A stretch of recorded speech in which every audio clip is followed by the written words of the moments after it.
Hello, কেমন আছেন সবাই?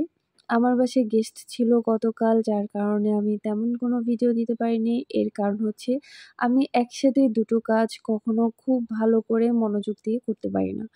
এই যে যেমন গেস্টের জন্য সবকিছু রেডি করছিলাম, এর পাশাপাশি ভিডিও করা বা এডিট করা, যেহেতু সবকিছুই আমি একা একা করি, তো সম্ভব হয়ে ওঠেনি। তো কোনো গেস্ট আসলে আমি আগের দিনে অনেক কাজ এগিয়ে রাখি। যেমন তার আগের দিন রাতের 2টো বাজে তখনই আমি সমস্ত পিঠা বানিয়েছিলাম, মালপোয়া সেটা রেডি করে রেখেছিলাম এবং পরের দিন যতগুলা গ্লাস বা প্লেট লাগবে সবকিছু ক্লিন করে রেখেছিলাম। এর পরের দিন হচ্ছে আমি সকালবেলা উঠে আগে যে রান্নাগুলো ভারী সেই রান্নাগুলো আগে বসিয়ে দিলাম।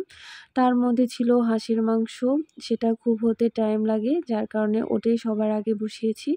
আর রান্নার ভিডিও তেমন করা হয়নি, কারণ রান্নার ক্লিপ নিতে গেলে অনেক টাইম লাগতো। এরপর রান্নাবান্না সবকিছু কমপ্লিট করেছি আমি প্রায় 11টা 11:30টার মধ্যে। তো আমি যা আয়োজন করেছি তার মধ্যে ছিল রুই মাছের ঝোল টমেটো দিয়ে, হাঁসের মাংস, মুরগির মাংস, বেগুন ভাজা, তারপরে ছিল শুটকি ভুনা। এর সাথে ছিল মুড়িঘন্ট, ডাল, সালাদ আর ছিল মাছ ভাজা। আর নাস্তার আইটেমে ছিল নুডলস আর হচ্ছে ডেজার্টে মালপোয়া। তো আমি একা যতটুকু পেরেছি, অবভিয়াসলি আমার হাজব্যান্ড অনেক হেল্প করেছে। তার হেল্প ছাড়া আমি একা এত কিছু করা সম্ভবই হতো না। তারপর সবকিছু শেষ করে সে আমার জন্য সেই সকালবেলায় খাবার নিয়ে আসে, কারণ বাসায় আর আমি সকালের খাবারটা তৈরি করিনি, কিন্তু আমি আর খাবারটা খেতে পারিনি। এরপর গেস্ট আসতে একটু লেট করছিল বলে তখন আমি শুধু সবজিটা খাই, কারণ আমার এত রান্না করে আর একদমই খেতে ইচ্ছে করছিল না। তারপর ফাইনাল টাচ দিয়ে সব ঠিকঠাক করে বসে একটু রেস্ট নিচ্ছিলাম। এরপর তারা চলে আসে এবং এসে গান বাজনা শুরু হয়ে যায়। সবাই আসলে অনেক বেশি শিল্পী জগতের মানুষ আমার কাছে, যেটা খুবই ভালো লাগে।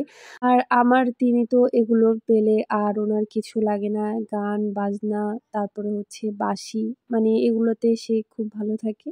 এই যে মাসি মেসো, আমার সেই পুচকি বোনটা, ভগবান আসলে কাউকে একা রেখে কষ্ট দিতে চান না বললেই কিছু মানুষের সাথে এমনভাবে সম্পর্ক তৈরি করে দেন যেন আপনার কখনো একা ফিল না হয় বা হচ্ছে খারাপ না লাগে। যেমন আমরা এত দূরে থাকি, এত মানে বাবা মার থেকে আলাদা, তারপরে হচ্ছে পরিবারের কাছে থাকে না, তাই ভগবান হয়তো এমন সম্পর্ক তৈরি করে দেন যেটা পরিবারের চেয়েও বেশি।